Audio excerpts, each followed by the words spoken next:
one of the first spaces that I hopped on with you, FOMO, I remember I mentioned like IMG, and then I got into that like super early. I think my entry was like 3 million and ran to like 45 million. He launched a coin. I don't even remember what it was called, but it was like a fish or something. And I made like $30,000 that night on an X Spaces, and that paid off like all of my debt. Fucking Grokcoin, like we literally caught it on the space like super early, 400K, and then it like topped at like 30 mil. That was up 139,000 fucking dollars. But yeah, Bubs, how you doing? How have the trenches been treating you today? I've been well, man. The past couple of days have been good. I was trading like $5 to $10 like per transaction. Finally built it up. I got like a couple SOL in my wallet now. Nice, dude. That's good to hear. And yeah, definitely don't change up your sizing way too much, because then that's when you start giving your gains back to the market. I think, once you start building up your port, everyone always says that's like a priority, so then you can size into things. But again, just reading the room right now is not really the market to be, aping tons of fucking money into these like gambles, because you never know what could happen with them. Just increase your sizing by like percentages. If you're used to doing 10-20 bucks on a token, like don't the next day because you got a big win do like $1,000. Like just increase it, slowly over time. Instead of 10 to 20, maybe try 50, then try 100, and try 200, see how it goes. If you start seeing your win rates deplete, then it's because you're getting greedy or cocky. Like, yeah, I fucking crushed it yesterday, now I'm gonna buy 1% of something at $1 million market cap and ride it to 50 million. That'll be 50 grand in profit. That sort of thinking just screws you over at the end of the day. So yeah, just proceed with caution, dude. You're crushing it so far. Yeah, I appreciate it. Yeah, I'm not gonna lie. Fucking, I have not had this much SOL in my wallet before, so I'm like That's good.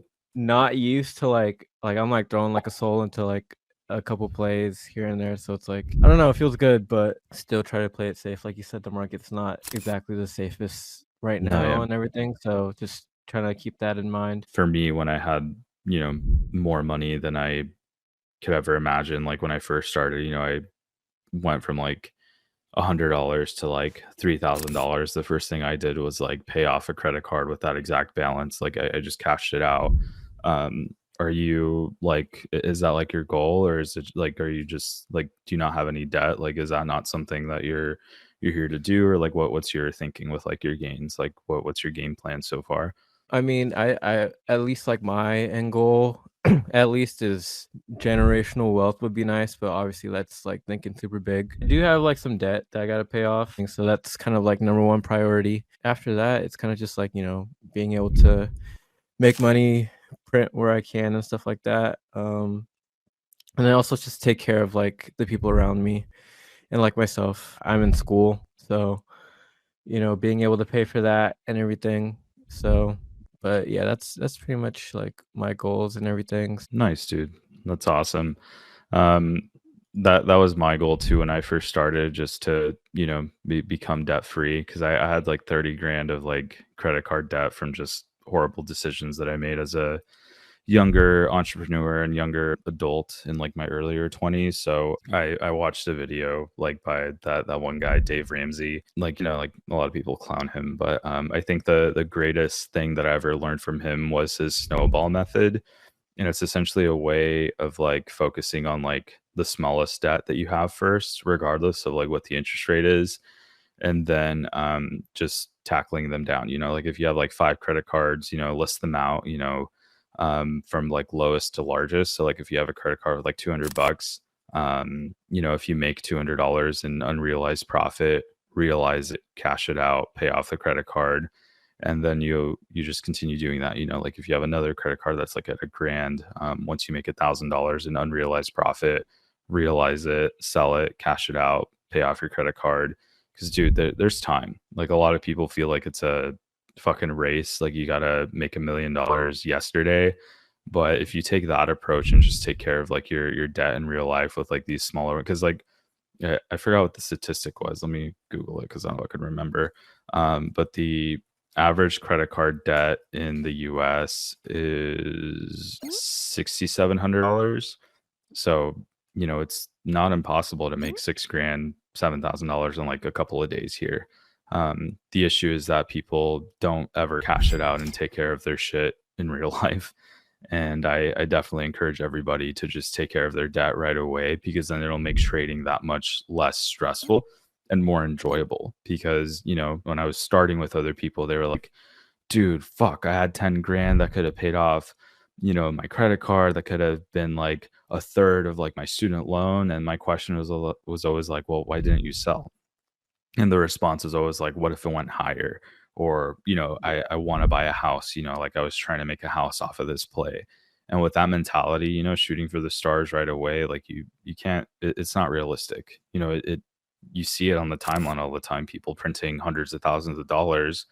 But if you look, beyond that, if you have like access to their wallet, I'm pretty sure their win rate is like 20%. They've lost a fuck ton of money and then made it all back in one play. And then it's just a never ending cycle of them just round tripping and never taking care of their stuff in real life. And yeah, I see it firsthand with a lot of my friends that made a fuck ton of money off of Trump coin, and they felt like they were, meme coin Jesus, and just gave it all back to the trenches, the last 2 months. So it's tough, so if you're new, definitely just take care of your shit in real life. I see Jux here in the audience, dude. Like, short story, him and Eddie were on like a Twitter spaces, and there was some guy like that, I think they called him Rugger Dev or something, and he launched a coin. I don't even remember what it was called, but it was like a fish or something. And I made like $30,000 that night on an X spaces, and that paid off like all of my debt, and I was so happy and so relieved. And I was like, okay, fuck yeah, like I cashed this out. This is my first big win after losing a ton of money prior to that, by the way.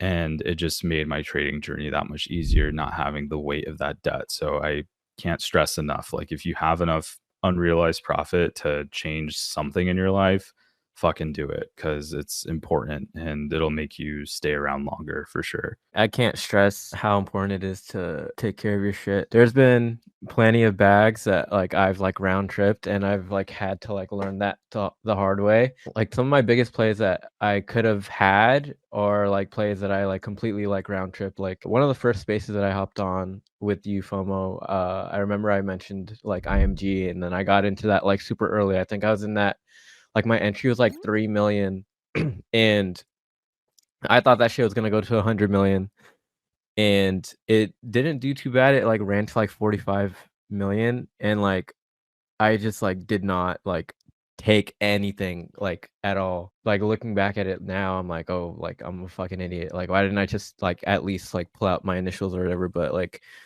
I just like believed in it too hard, and then I was up like 600, 800% or something, and then like I just like didn't pull anything out. That's crazy, dude. I'm Um, sorry, but you'll make it no, yeah, back it's on the next play.